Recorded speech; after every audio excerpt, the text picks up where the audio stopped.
लाडक्या बहिणींसाठी महत्त्वाची बातमी आहे। लाडकी बहीण योजनेच्या काहीच अर्जांची छाननी होणार आहे। एबीपी माझाच्या बातमीवरती आता शिक्कामोर्तब झालंय। ज्या अर्जांविषयी तक्रारी होत्या किंवा तक्रारी असतील तेवढ्याच अर्जांची छाननी होईल। लाभार्थी नियमानुसार आहेत की नाही याच मुद्द्यांवर त्यांची छाननी केली जाईल। 2.5 लाखांपेक्षा जास्त उत्पन्न असणाऱ्यांना लाभ घेता येणार नाहीये असं यातून स्पष्ट करण्यात आलेलं आहे। त्यामुळे याच निकषांवरती ती छाननी केली जाईल। या संदर्भात आपण आणखीन माहिती घेणार आहोत।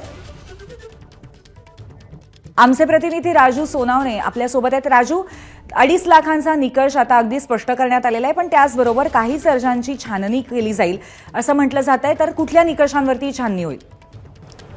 पूर्वी पाहतो आपण लाडकी बहीण योजना जी आहे ती या निवडणुकीमध्ये अतिशय महत्त्वाकांक्षी योजना जी आहे ती माहितीची होती आणि त्यामुळे कुठेतरी यश सुद्धा मिळालं होतं। मात्र आता निकाल लागल्यानंतर या योजनांच्या काही अर्जांची छाननी होणार आहे। कारण आपण पाहतोय की 2,34 लाख जे आहेत ते एकूण लाभार्थी आहेत। सगळ्यांचं जे आहे ते छाननी करणं शक्य नाहीये। मात्र ज्यांचं 2.5 लाखापेक्षा जास्त उत्पन्न आहे, घरी गाडी आहे किंवा इतर योजनांचा लाभ घेतला आहे आणि तरीही ते लाडक्या बहिणीच्या योजनेचा लाभ घेत आहे, अशा सगळ्यांची जी आहे ती छाननी होणार आहे। मात्र ही छाननी सगळ्यांची सरसकट करणं शक्य नाही। त्यामुळे ज्या अर्जांच्या तक्रारी प्राप्त झालेल्या आहेत अशा अर्जांच्या संदर्भातली ही छाननी होणार आहे। आणि जर अशी छाननी झाली तर साधारणतः 15 ते 20% जे आहे ते अर्ज बाद होण्याची दाट शक्यता आहे। त्यामुळे कुठेतरी मोठा फटका जो आहे तो बसण्याची शक्यता आहे।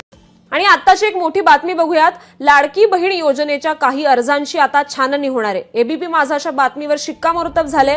ज्या अर्जांविषयी तक्रारी आहेत त्यांचीच छाननी होणार आहे। लाभार्थी नियमानुसार हे आहेत की नाही, हे अर्ज आहेत की नाही याची छाननी होणार आहे। सर्व 2,34,00,000 अर्जांची छाननी करणं शक्य नाही। 2.5 लाखांपेक्षा जास्त उत्पन्न असणाऱ्यांना लाभ घेता येणार नाहीये। तर आलेले सर्व अर्ज हे लाभार्थी नियमानुसार आहेत की नाही याची आता छाननी होणं शक्य नाही, परंतु